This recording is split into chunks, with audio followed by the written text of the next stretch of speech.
Ladies and gentlemen, order!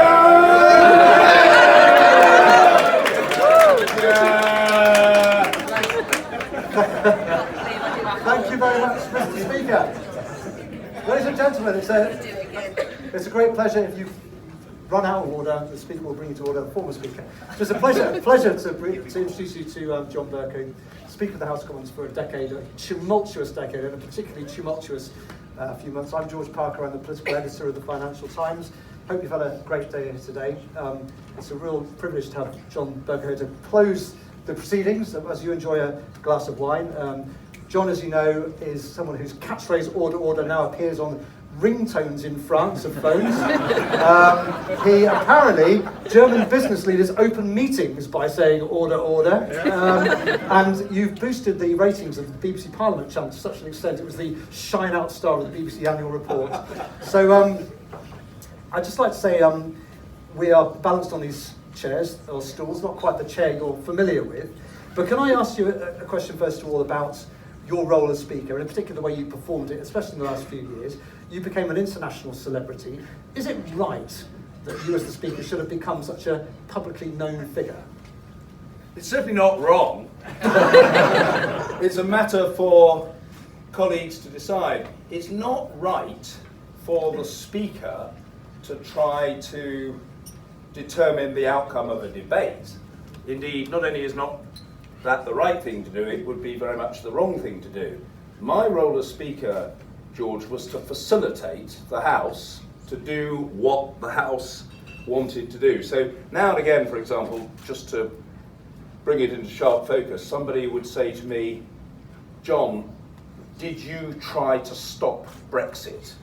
To which the answer is no. It's not for the Speaker to try to stop Brexit or to try to secure the implementation of Brexit. It's for the Speaker to try to facilitate the House institutionally and members individually to say about Brexit, as about any other subject, what they want to say. The Speaker isn't there to support the government or to support the opposition. The Speaker is there to stand up for the rights of the House, and that, to the best of my limited ability, is what I tried to do for a decade. There was a point where you said that you didn't feel that precedent should apply, otherwise things would never evolve. But there were times when watching you in action, it almost felt like you were making up the rules as you went along. No, I wasn't making up the rules as I went along. The rules were notably unspecific. They were permissive rather than prescriptive. They admitted of interpretation, judgment and the discretion of the chair.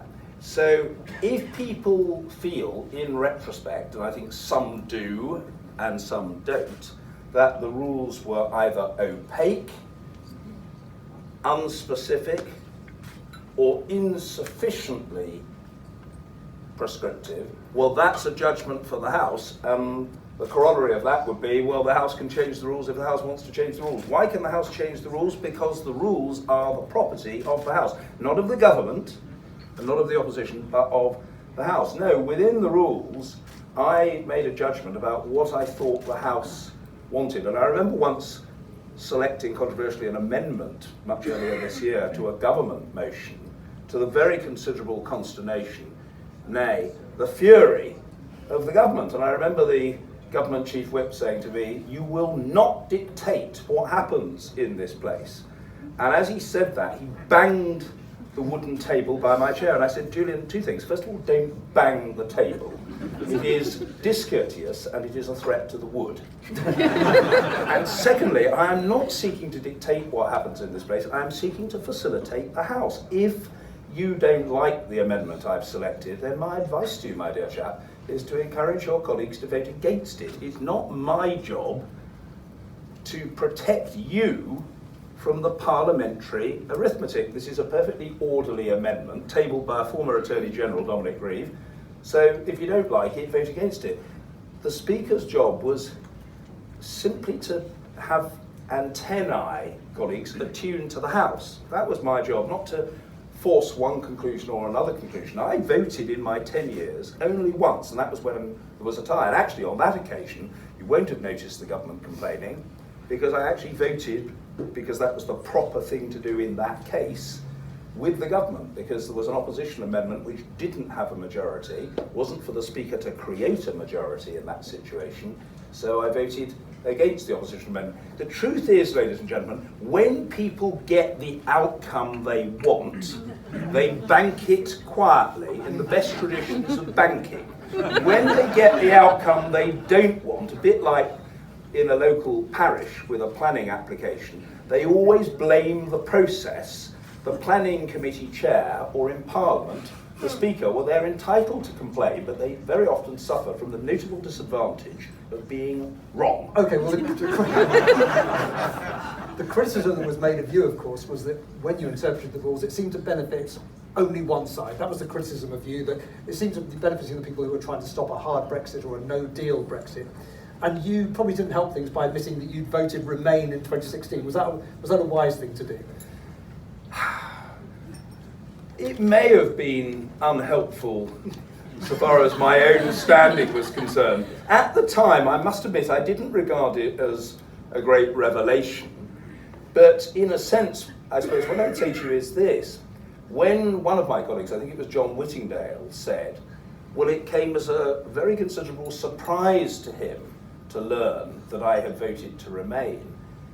All that proves, if I may say so, he was a Brexiteer himself, all that proves is that until that public disclosure, my conduct had been so scrupulously impartial that he hadn't realised that I was privately a Remainer. The person who actually said, my gripe is that your judgments seem overwhelmingly to favour one side rather than the other, was none other than the esteemed Sir Bernard Jenkin, the honourable gentleman, the member for Harwich and North Essex. Now, what I said to Bernard in the chamber, overcoming my natural shyness, self-effacement and reticence, which I was renowned in all parts of the House, is this.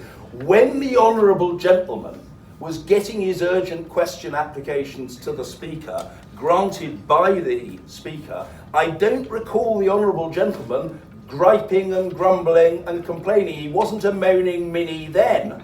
He's grumbling and griping and complaining and being a moaning Minnie now because he doesn't like the decisions, and there's not much I can do about that. He can put that in his pipe and smoke it. I repeat my point that when people have things going their way, they're happy, and when they go another way, they don't like it. The single, constant, unchanging feature of my human, and therefore no doubt flawed, speakership was that I always tried to stand up for the rights of backbenchers and the rights of the House. When the Brexiteers were in a minority, they loved it that I in the chair stood up for their right to have their say. As soon as they became the majority, they wanted to close down the debate.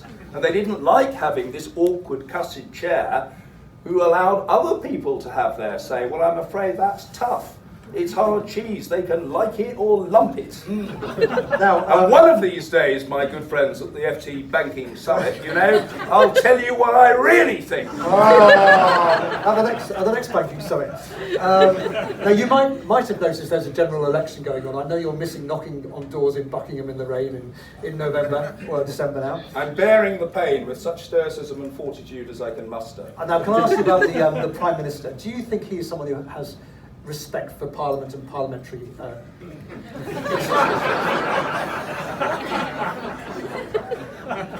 Well, it may be that he has, but that he doesn't want to show it too explicitly. He doesn't want to be too out there about his respect for, his deification of, his desire to make speeches by way of panegyrics about Parliament. So it may be that for the Prime Minister, admiration, nay, devotion to love for Parliament is the admiration, the devotion, the love that dare not speak its name. If he loves Parliament, his love has hitherto been a closely guarded secret.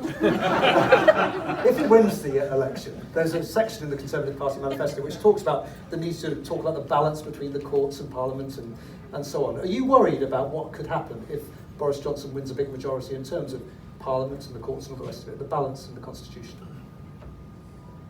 Large majorities for any party always pose stresses and strains, and they always carry a potential risk. I don't put it more strongly than that, and I don't apply it to one party rather than another, that very great dramatic changes can be brought about to our constitutional arrangements on the strength of that immediate sense of triumph. So, for example, in 1997, when Tony Blair had a very, very, very large majority, within days and without any significant consultation at all, certainly no cross-party consultation, he decided to change Prime Minister's questions from a twice-a-week encounter to a once-a-week encounter, with no greater or lesser length in total, but with quite a significant benefit to the government of the day. Instead of the Prime Minister having to prepare for 2 sessions a week, he had to prepare only for 1. That was something, ladies and gentlemen, that didn't require a parliamentary vote.